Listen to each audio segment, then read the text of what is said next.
6. käik. Tere kallid rallisõbrad! Hooaja esimene võistluspäeva järgne ralli podcast 6. käik läheb eetrisse pärast Monte Carlo ralli 8. kiiruskatset. Minu vastas üle laua istub rallisõitja Roland Poom.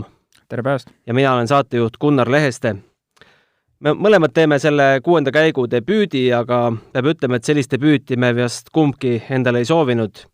Kujutasin hommikul ette, et võiks alustada kronoloogilises järjekorras ehk alustada juttu Thierry Neuvilli eilsest võimsast katsevõidust teisel öökatsel, aga paraku peame alustama natuke kurvemast toonis. Nimelt 4. katsel Ott Tänak ja Martin Järveoja, täpsemalt selle katse 9.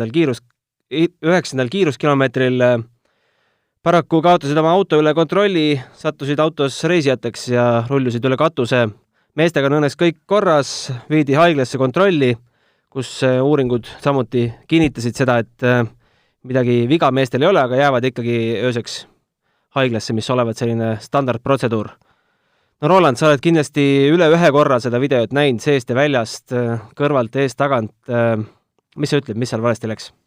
Ja vaatasin laivis kohe, et päris ehmatav oli ja võttis endal selles mõttes pulsi ikka üles, et ja selles mõttes väike šokk oli ikka, et kas mehed tulevad sealt omal jalal välja ja ega seal selles mõttes väga midagi ei olnud, et hoog oli väga suur ja seal oli paar sellist pampi tee peal, mis tõstsid selle auto õhku.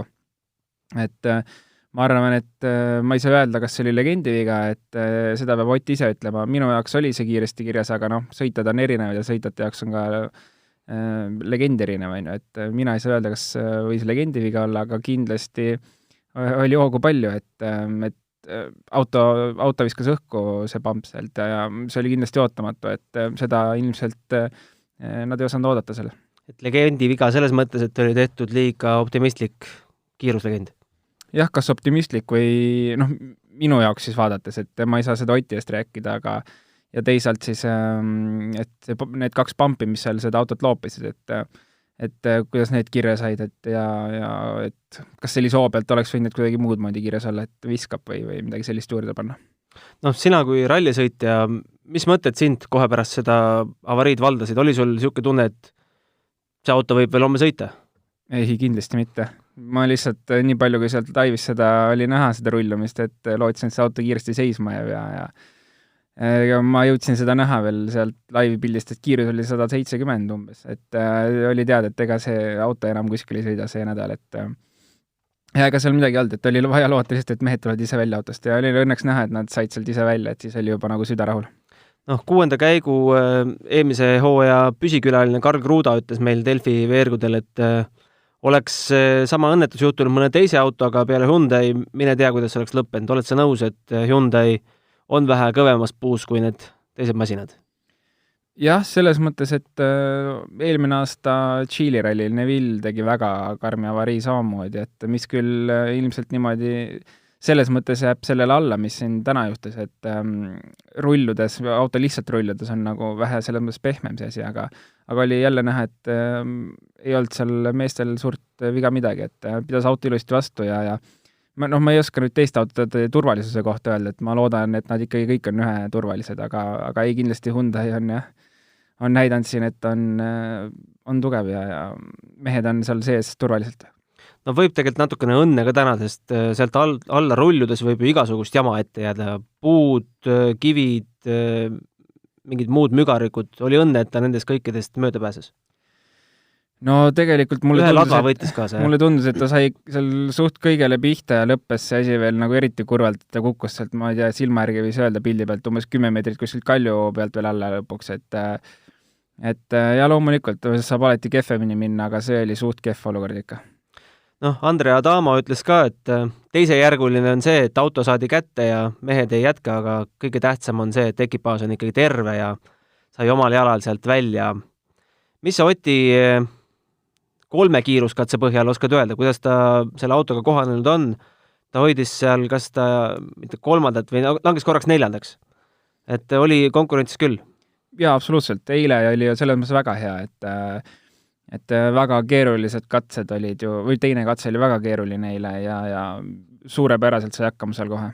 Täna samamoodi väga mõistlik sõitis ennast oli, et vahed olid väiksed ja uue autoga ilmselgelt seda oli nagu teada, et Hyundai's see kõik, kes istunud on kuskilt mujalt autost, et see ei ole niisama lihtne olnud kui näiteks mingi muu autost Toyotasse istumine, et kuidagi on ajalugu näidanud, et Toyotasse on lihtsam istuda kui Hyundai'sse, et aga selles mõttes Ott sai väga hästi hakkama selle ju sinnamaani, et mina ütleks, et oli kiirus väga hea ja ega Monte ei olegi koht, kus minna kiirusega võitma.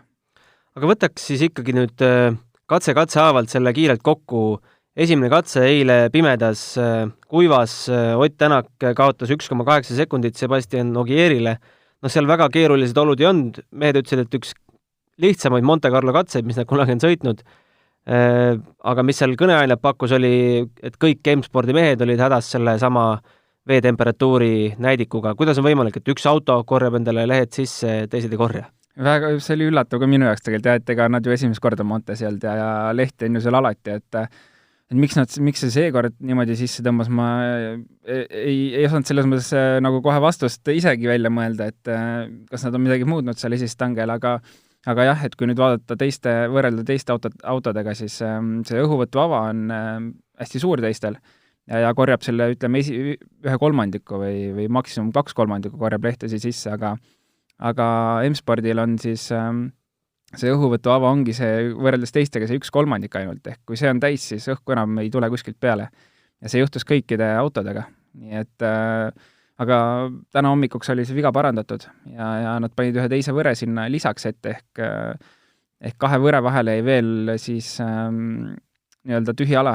Et esimese võre võis kinni võtta lehed, aga külje pealt tuli veel õhku peale. Aga väga huvitav oli jah, et selle peale ei olnud enne rallit siis tuldud. Aga teine katse ja nagu arvata võis, kaardid pöörati segamini nagu ikka Montes teisel katsel, kus minnakse natuke kõrgemale kui kilomeeter merepinnast ja seal on jääd, musta jääd, lund, kuiva, kõike vaheldumisi. Ja Thierry Neuville sõitis seal ette Ogierile 25,5 sekundilise edu. Täna kolmas kaotas peaaegu 30 sekundit. Kuidas see võimalik on? No ütleme, sõidust oli näha, et väga julgelt sõitis, et kõik teised ikkagi see libeda osa peal võtsid hoogu maha ja ma ise, ütleme, refi strateegia järgi oleksin oodanud tegelikult Evansilt väga head aega. Et oli üks siis vähesid, kes sõitis kahe naelaga, naelrefiga, aga tundus, et jah, et kes sõitsid slikkidega, said seal vähe kiiremalt minema ja no lihtsalt visuaalselt sõidu järgi oli juba vaadata ja oli näha, et Neville kõvasti pushis seal ja võttis väga palju riske, et auto oli tihti peale seal risti, aga ju siis tundis ennast nii hästi, et julges seal panna ja selles mõttes ega ei ole midagi halba öelda Ogieri ja Oti kohta, et nad circa 20-25 sekundit kaotasid seal, et Monte aludes see ei ole üldse palju tegelikult ja kui sõideti safe'ilt ka, siis tegelikult kõigi poolt väga hea sõit. No Neville oli vist, kas ta ei olnud ainus, kellel oli kõik 4 ratast supersoftid? Selgita, kuidas toimib supersoft musta jää peal? Selles mõttes on seda keeruline kommenteerida, et see on lihtsalt üks kompromiss, mida võtta, et neil oli 2 katset, üks oli täiesti puhas asfalt ja teine oli siis üks osa katsest oli puhas asfalt, edasi läks jäiseks, vahepeal täiesti lumiseks. Et see on lihtsalt kompromiss, mida tuleb teha, kui siis, et kindlasti vaadatakse 2 katse pealt läbi, kui palju kilomeetreid on kuiva asfaldit, kui palju on märga asfaldit ja kui palju on siis jääd ja lund ja kui palju siis teoorias võiks võita, kui minna täis slikiga sinna peale ja ega selles mõttes, et kui nüüd arutada, kuidas see supersoft või soft jää peal töötab, siis ega seal ei ole vahet, kas mis seguga sliks enam on, et ega ta ei tööta seal kumbagi moodi, et jah, aga üllatav oli minu jaoks pigem see, et Evans 2 naelaga tuli sama hooga. Et te ootasid, et tegelikult seal, mis oli 3. ja 4. spliti vahel, see kõige kriitilisem lõik oli, et seal tegelikult oleks pidanud naelad paremini töötama? Kindlasti jah, aga tundus, et jah, pigem võttis ka Evans seal rahulikult ja teised siis said oma slikkidega puhta asfaldi osa peal edu sisse sõita. No Ott ise oli eile meediaalasse jõudes küll väga rahuliku moega, ütles, et teisel katsel riskima minna pole kunagi olnud tema eesmärk. Küsiti veel seda, et kas siis auto pärast, et uus auto ei tahtnud veel sellepärast riski võtta ei, et vahet pole, mis autoga ma oleks täpselt sama taktika valinud. Neville'il samas oli nägu leia naeru täis ja tunduski sedamoodi, et äkki sellest esimesest päevast piisas, et Neville hakkaski nüüd domineerima, aga tuli 3. katse ja Neville'i edu oli juba sulanud, et kaotas ise 20 sekundit Evansile. Jah, esimene päev oli kohe näha, et Neville sai ju kohe minema, aga no Monte on see, et ilmselt seal ka 2-3 minutist ei piisa eduks, et seal võib kõike juhtuda ja kohe tänane esimene katse näitas ära, et ega sellest eilsest ajavõidust nagu ei ole nagu selles mõttes kasu, et ei saa kohe hakata juubeldama ja rallivõidu peale mõtlema, et Monte on jah päris karm oma oludega ja iga katsel võib need sõitjate vahed seal olla minutites. 3. katsel juhtus ka päris palju, alustades selles, et Ott Tänakul endal oli väike piruett seal, kindlasti läks sinna väärtuslikke sekundeid kaduma, aga kõige nukramalt läks Gus Greensmithil, kes selles samas lõigus siis ise veeres taguotsaga järsakust alla. Ja jälle üks koht, kus slikkidega rajal olles ja lume jää peal sõites, siis lihtsalt ei ole mitte midagi teha, et tegelikult video pealt oli näha, et juba päästis olukorra ära ja proovis lihtsalt selle auto ümber keerata seal, aga noh, kui sa lähed seal kallakust alla tavaliste tossudega oledki seal, ma arvan, sa vajud mäest alla lihtsalt, et ilmselgelt siis ka selle 1000+ kilo kaaluva autoga lihtsalt sa vajud sealt alla, et jah, selles mõttes väga rumal viga, et selle oleks võinud kuidagi muud moodi ära mängida, aga seda ka ei näe ilmselt ette kuidagi, et järsku see libisemine võib nii suur olla, et sellele kohale kindlasti ka eelnes selline parema pidamisega lõik, et palju ta seal jää peal veel selle katse peal sõitnud ei olnud. Ja Neville'i enda 20-sekundiline kaotus tuli ilmselt sellest, et tal suri auto selles samas naelasilma kurvis välja. Jah, seal... Ja väike moment oli Ogieril. Jah, ja et seal oli tegelikult päris paljudel ju probleeme ja pärast veel ka R5 autodel, et oli päris triki koht ja oligi just nii-öelda alla minekuga kergelt, et kõige sellisemad riskimad kohad ongi just, kui on selline nõelasilma kurv või tagasi kurv ja kergelt mäest alla ja slikid all, et seal ei saa kuidagi keerama, pöörama ja lihtsalt oled reise. Kuigi 8. kiiruskatse järel juhib meil rallit napilt 1,2 sekundiga Evansi ees Ogier, siis tegelikult võib öelda, et see päev on olnud küll Evansi päev. 3 kiiruskatse võitu, 2 Ogierile ja nüüd viimane katse Neville'ile. Ja seda on ülilahe vaadata, et eelmine aasta tegelikult juba Evans näitas, kui kiire ta on. Põhimõtteliselt Korsikal ikkagi domineeris seal ja küll ta võitu ei saanud rehvi purunemise pärast, aga kui ma lugesin uudist, et Evans läheb Toyotasse, siis ma teadsin ilmselgelt kohe, et ta on üks kindlasti kiiremaid seal ja nagu seal ka WRC Plussis öeldi, et nii-öelda B-taseme sõitest on tast nüüd selle aastaga ilmselt saanud see A-sõitja, A-klassi sõitja, et ma ennustan, et Evansil tuleb väga hea aasta ja ennustasin see enne Montet ja ma ennustan seda ka praegu, et ta on kindlasti valmis rallivõitude nimel sõitma ja miks mitte ka hooaja kokkuvõttes väga head tulemust tegema.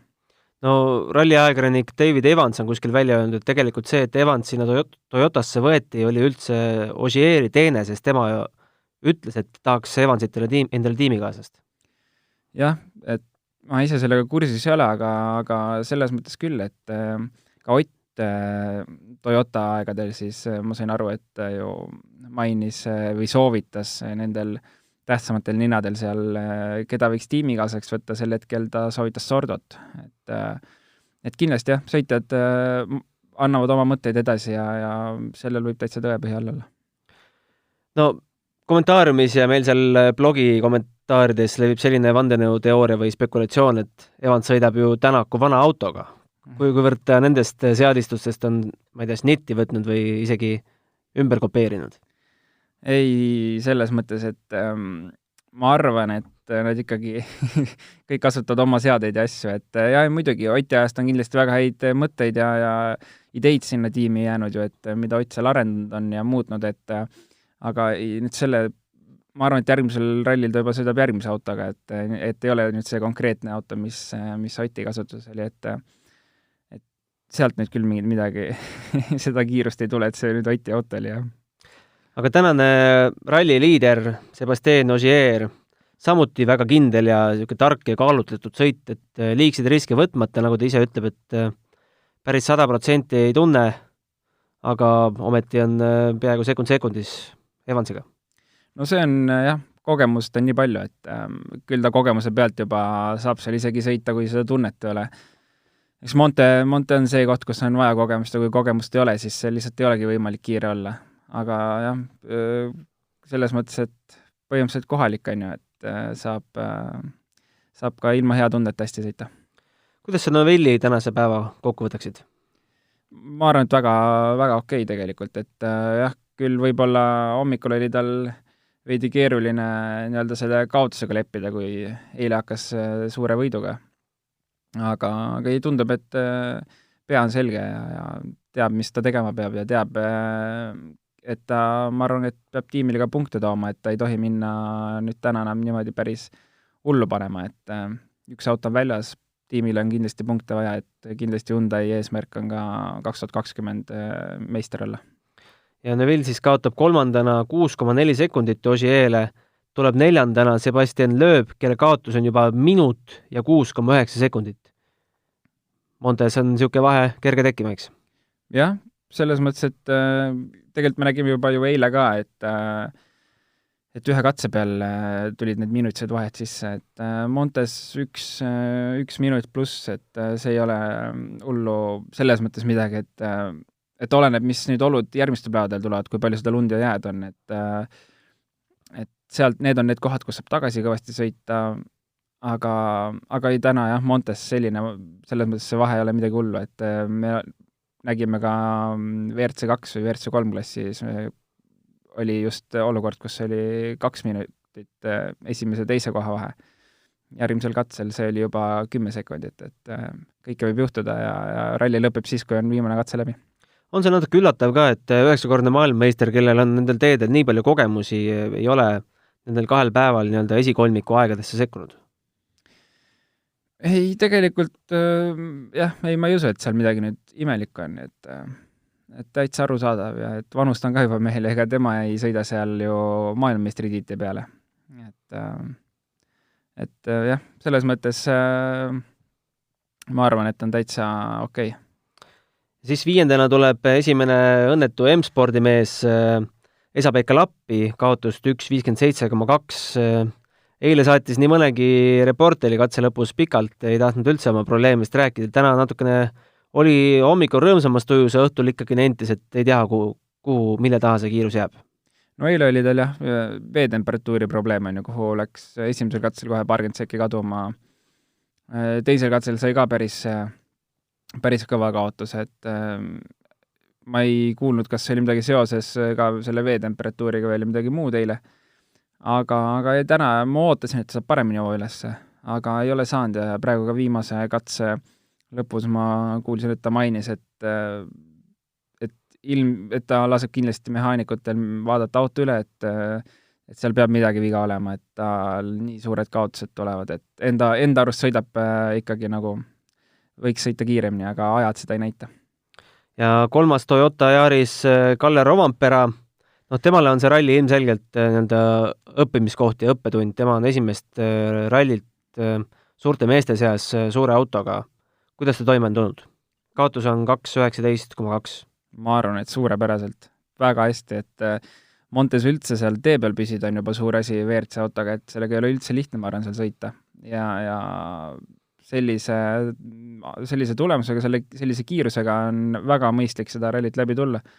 Ja küll Kalle ise kogu aeg ütleb, et tahaks kiiremini, aga eks teda hoitakse maa peal ja nüüd äkki eelviimane katse oli vist, et oli juba absoluudi 4. aeg. Et sa ikkagi natuke proovib ja natuke näitab vahepeal, et aga ei, kui tee peal püsib, on kõik suurepärane ja ma loodan, et ta püsib ja tuleb selle sama tempoga edasi, mis on kõik väga hästi. Võime me oodata, et see mees hakkab hooaja keskel oma kohti selgelt parandama ja võib-olla sekkub siin poodiumi heitlusegi kuskil? Jah, ma arvan küll, et need rallid, mis tule paremini sobivad ja kus ta on varem, ütleme, mitu korda sõitnud ja tunneb olusid ja teid, siis kindlasti ta võib sekkuda ka poodiumi sinna konkurentsi. ma ei oska küll öelda, mis rallid need on, et kus ta nagu tugevamalt ennast tunneb, aga jah, ma arvan, et seda võib küll tulla ette. Ja viimase WRC masina siis, kes pole nii-öelda katkestanud, Teemu Sunninen teatavasti eile katkestas ja täna sõitis siis superralli süsteemis, on 7. koht Takamoto Katsuta, samuti Toyota Yaris. No mis potentsiaali sa sellel mehel näed? Ma enne just mõtlesin ka et selle peale, et kuidas tema siis hakkama saab seal, aga 3. ralli vist WRC autoga. Jah, 3. ralli WRC autoga, aga tegelikult on ta sõitnud rallis, eelmine aasta sõitis 2 tükki, ja need olid pandud talle selgelt sellised, mis on ta kõige nõrgemad rallid, et see oligi Toyotal see meeskonna eesmärk, et ta ei läheks liiga palju lootma ja pandigi keerulised rallid talle. Ja sama on ju ka Montega, et Monte ilmselgelt ei ole talle lihtne. Nii et ma ei oska, või tähendab, ma ei näe, ma ei saa praegu kommenteerida täit potentsiaali, sest kõik 3 rallit, mis ta sõitnud on ühed kõige nõrgemad rallid. Aga on nüüd selles mõttes, et on ühed sõidjad, kes saavad väga kiiresti autole pihta ja on teised, kellel võtab natuke rohkem aega, aga ma arvan, et kui piisavalt testikilomeetrit on ja piisavalt rallis juba, siis küll sealt ka kiirust tuleb. Tema plussiks räägib see, et selgelt mainekujunduslikult on Toyotale teda sinna väga vaja, tegemist on jaapanlasega, et jaapanlane fänn hoida ka seal taga. Et ta võib vast kindel olla, et paari ebaõnnestumise peale teda sealt meeskonnast välja ei visata.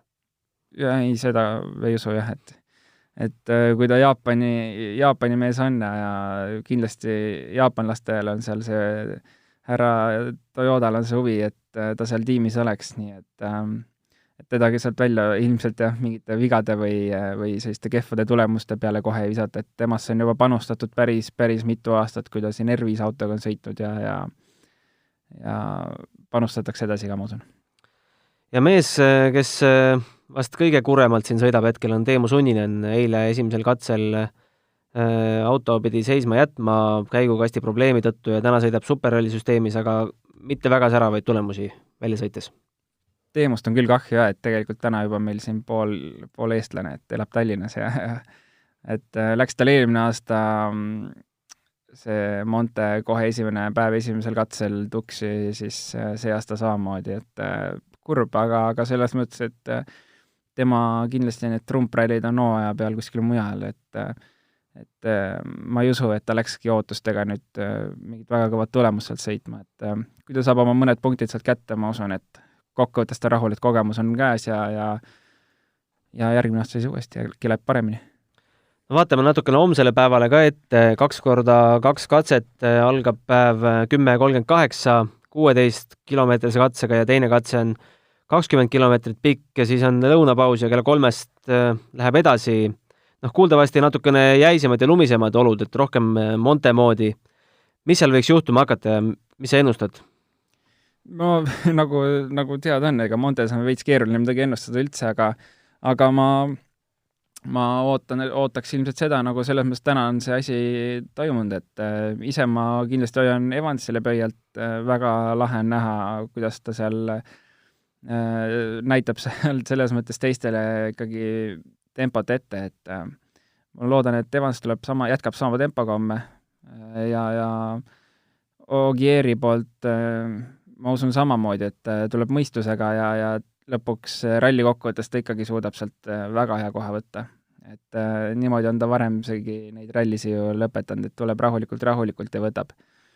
Aga tahaks selles mõttes, et tahaks näha Lappilt midagi paremat, et äkki kui on seal mingid probleemid, saab need lahendatud ja sealt ootaks küll nüüd mingit kiirust.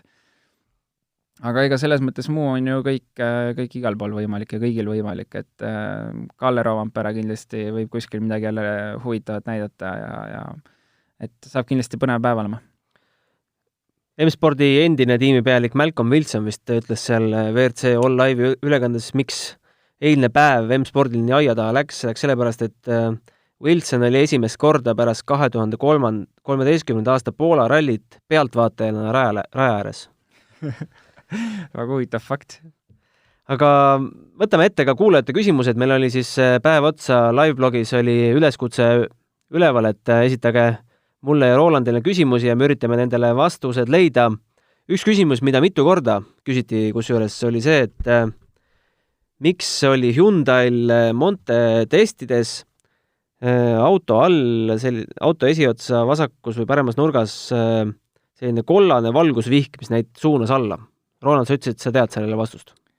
Selles mõttes, et sellel võib olla kaks, ma täpselt ei tea, mida kumba seal siis kasutatakse, kaks erinevat asja võib olla, et kas võetakse ground speedi, ehk võetakse kiirus selle pealt või siis testitakse vedrustust ja see mõõdab siis auto liikumist või kõrgust, et need kaks asja on, mida sellega saab mõõta, kumba siis konkreetses testis kasutatakse, seda ma täpsemalt ei oska öelda. Üks küsimus, mis ei puuduta küll konkreetset rallit, miks ei ole Škoda ennast suutnud murda WRC konkurentsi, kus on Toyota, Hyundai ja M-Sport, ikka ometi tehase meeskond, kes pikalt oli WRC sarjas, figureeris nüüd küll selle aasta eel tehase meeskonnana ei sõida. Kas WRC ei oleks võinud neid kuidagi üles upitada? Seal on pigem ikkagi sellised majanduslikud põhjused. Majanduslikud või lihtsalt poliitilised põhjused, et kuulub ta ju VAG-gruppi ehk Volkswagenile ja teadagi, miks Volkswagen pidi taanduma WRC sarjast, et minna põhimõtteliselt sama tootja põhimõtteliselt läheb tagasi WRC alla lihtsalt teise nimega, ilmselt seda ei juhtu, et lihtsalt nendel põhjustel, miks ka Volkswagen sealt taandus. Aga jah, tegelikult Škoda taandus ka nüüd R5 programmist nii-öelda ametlikult, aga see, et nagu ma aru olen saanud, siis ikkagi ta nii-öelda toetab sõitjaid edasi küll eratiimide all nii-öelda sõitjatena, et ei ole Škoda Motorsport, aga teiste tiimide all siis noor sõitjaid toetab edasi. Küsimus Ott Tänaku ja Martin Järveoja avarii kohta. Kas peale sellist avariid lähevad sõitja ja kaardilugeja kiivrid uute vastu vahetusse? Jah, selles mõttes, et ma arvan antud avarii puhul küll, et seal läheb kõik vahetusse, et väiksemate avariide puhul kiivrid võib-olla ei lähe või siis kaelakaitse, et seda vaatab juba tehniline komisjon üle, aga selle puhul küll jah, et seal on nii-öelda need Hans-klipsid siis, mis on kiivri küljes, mis hoiavad kaelakaitset kinni, et isegi kui nad selline nii-öelda visuaalsel vaatlusel on korras, siis tehniline komisjon võtab neid ikkagi maha, samamoodi turvarihmad, et kui nad on korras, siis silmaga nähtavalt korras, siis tegelikult nad kuskilt on välja veninud ja istmed kõik läheb selles mõttes mahakandmisele, et neid enam kasutada ei tohi. Kas järgmine kiiver on kohe kuskilt riiulilt võtta, palju neid üldse selleks hooajaks tehtud on? No see oleneb selles mõttes ikkagi tiimist või nendest asjaosalistest, et mingit sellist kindlat numbrit ei ole, aga kindlasti on seal kohe järgmine kiiver võtta, et kui ühel päeval toimub avarii, auto saab korda, aga turvavarustus siis ei vasta enam nõuetele, et siis järgmine hommik on kindlasti uus võtta. On sul endal sellist avariid olnud, et sa pead kiivri vahetusse andma? Ja on küll. Ühe korra ma olen pidanud kiivri ja siis läksid ka traksid ja iste, et selles mõttes samamoodi läks kõik vahetusse. Aga mis sa kiivriga teed siis? Paned riiulisse ja annab muuseumisse? Jah, kodus seisab riiuli peal, et ega taga rohkem midagi muud teha ei ole, et ühelegi visuaalselt ta näeb välja nagu uus kiiver, aga võistlustele sellega minna ei tohi, et seisab ja on ilus vaadata. Ja mälestus. Kus see juhtus? See juhtus, kus ta juhtus? Äkki oli Lätis, Aluksne ralli. Jah. Siis selline äärmiselt spekulatiivne küsimus tuli ka pärast avariid, et kui nähti, et Oti autoga enam edasi sõita pole võimalik ja seda korda teha pole võimalik, sest ilmselgelt see mootor ei olnud enam mootor ja ilmselt oli ka turvapuur kahjustada saanud, siis kas selline lüke on teoreetiliselt võimalik, et Sebastian Loeb annab enda auto Otile? Võiks olla, on ju, aga punktide korjamise lootus on suurem. Aga kahjuks ei saa seda teha, et see auto ikka, millega rallile starditakse, et sellega peab sõitma ralli lõpuni ja kui see auto on saanud kahjustada nii palju, et sellega ei ole võimalik edasi sõita, siis jääb sõitmine pooleli.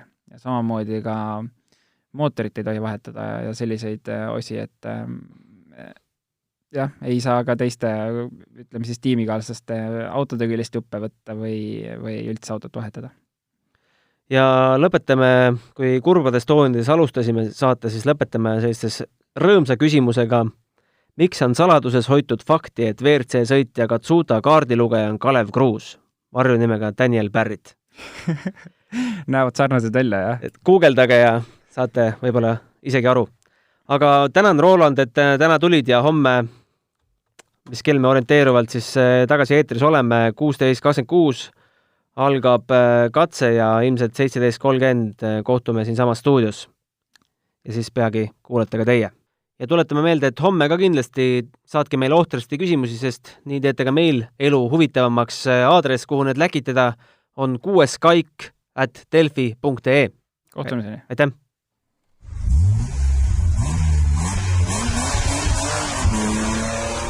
6. käik.